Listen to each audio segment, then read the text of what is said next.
नमस्कार दोस्तों, मैं आचार्य वसुधा आप सभी का हार्दिक अभिनंदन करती हूँ आपके अपने YouTube चैनल गुरु सप्तऋषि ज्योतिष शिक्षण संस्थान की ओर से। दोस्तों, आज के वीडियो में आपसे बात करूंगी कैसा रहेगा सितंबर का महीना ग्रह गोचर की दृष्टि से आपके लिए। लेकिन उससे पहले यदि आप चैनल पे नए हैं और आपने अब तक चैनल को सब्सक्राइब नहीं किया है तो प्लीज सब्सक्राइब कर दीजिए। साथ ही साथ बेल आइकॉन को जरूर दबा दीजिए ताकि आने वाली सभी वीडियो आपको समय से मिल सके। तो चलिए बात करते हैं इस महीने में कौन कौन से व्रत, पर्व और त्योहार आएंगे और साथ ही साथ कौन से राशि परिवर्तन करेंगे ग्रह। अब आइए जान लेते हैं व्रत, पर्व और त्योहार। 3 सितंबर को दुर्वाष्टमी का व्रत रखा जाएगा तथा 6 सितंबर को पद्मा एकादशी रहेगी। 7 सितंबर को वामन अष्टमी तथा 8 सितंबर को प्रदोष का व्रत रखा जाएगा। 9 सितंबर को अनंत चतुर्दशी मनाई जाएगी तथा 10 सितंबर से श्राद्ध आरंभ होंगे। इसमें पूर्णिमा का पहला श्राद्ध 10 सितंबर को मनाया जाएगा। 21 सितंबर को इंदिरा एकादशी रहेगी तथा 25 सितंबर को श्राद्ध का समापन होगा तथा अमावस्या की तिथि रहेगी। 16वां श्राद्ध होगा उस दिन। 26 सितंबर को नवरात्रि आरंभ होंगे। जी हाँ, शारदीय नवरात्रि, इनसे जुड़ी हुई बहुत सारी वीडियो हमारे चैनल पर आपको मिल जाएंगी। इसमें कवच, कीलक, स्तोत्र, इसके अलावा नवरात्रों में किए जाने वाले विशेष उपाय भी आपको बताए जाएंगे। ये तो थे व्रत, पर्व और त्योहार। अब जान लेते हैं कौन कौन से ग्रह राशि परिवर्तन करने वाले हैं इस माह में। सबसे पहले 17 सितंबर को सूर्य का राशि परिवर्तन होगा। उसके बाद में 24 सितंबर को शुक्र अपनी नीच राशि यानी कि कन्या राशि में भ्रमण करेंगे। 30 सितंबर को ही शुक्र पूर्व दिशा में जाकर अस्त हो जाएंगे। और जैसा कि मैं सदैव बताती हूँ कि चंद्रमा हर 2.25 दिन में राशि परिवर्तन करते ही रहते हैं।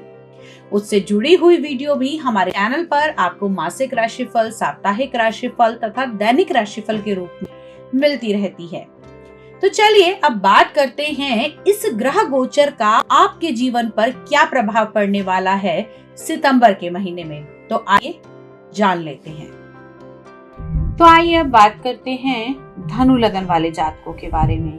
कैसा रहेगा सितंबर 2022 का ये महीना धनु लगन वाले जातकों के लिए। सबसे पहले जान लेते हैं ग्रह गोचर की स्थिति क्या रहने वाली है इस महीने आपकी कुंडली में। धनु लगन की अगर हम बात करें तो इस महीने शनि का गोचर आपके दूसरे भाव में चल रहा है। देवगुरु बृहस्पति हंस योग का निर्माण करते हुए आपके चतुर्थ भाव में स्थित हैं। राहु आपके पंचम भाव में विराजमान है तथा मंगल का गोचर चल रहा है आपकी कुंडली के 6ठे भाव में। वहीं सूर्य और शुक्र की युति आपके 9वें भाव में है। बुध उच्च के होकर हंस योग का निर्माण कर रहे हैं आपकी कुंडली के 10वें भाव के अंदर। अब चंद्रमा और केतु की युति माह के शुरुआत में रहेगी आपके 11वें भाव में।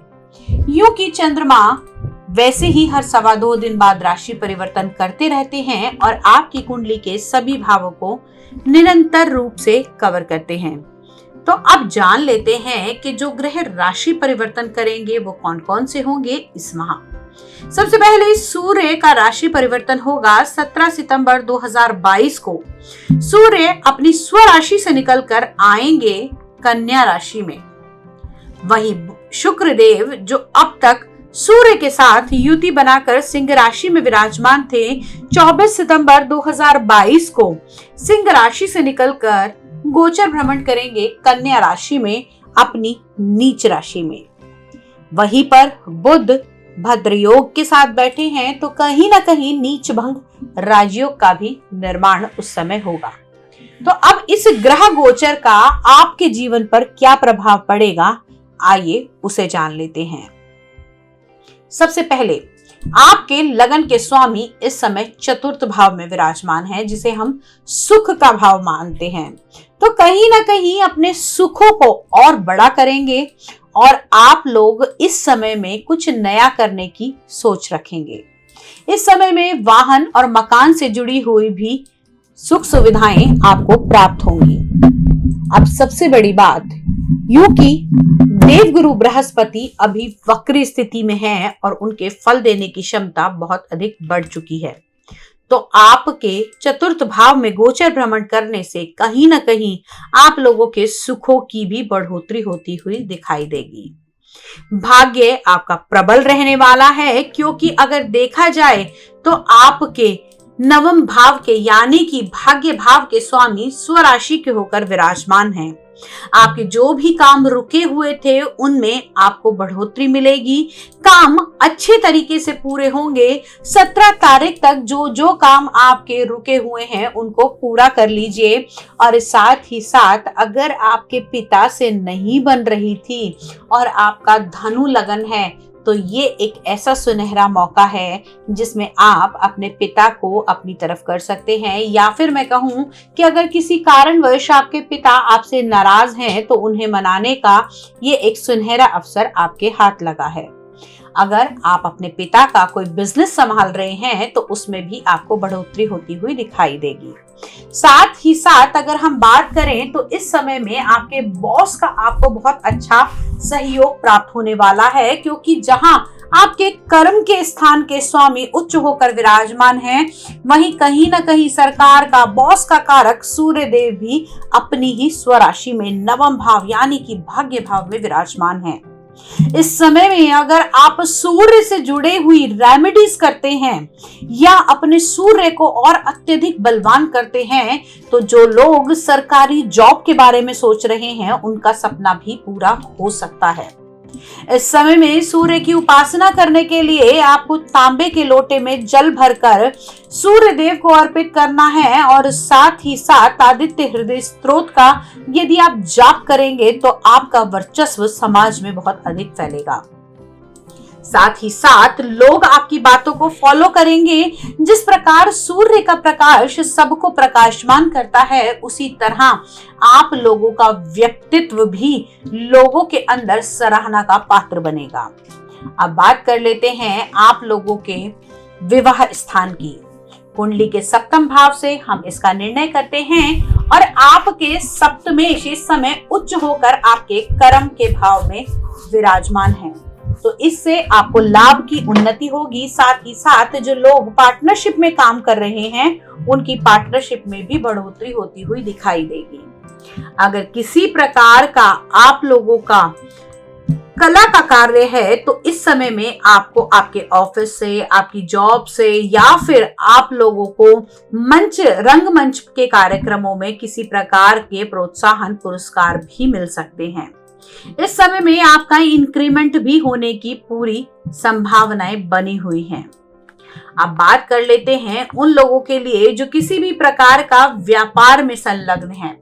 तो व्यापारी वर्ग के लिए ये समय बहुत ही लाभकारी रहने वाला है और इस समय में किए हुए व्यापार के निवेशों से आपको बड़े अच्छे लाभों की पूर्ति होगी।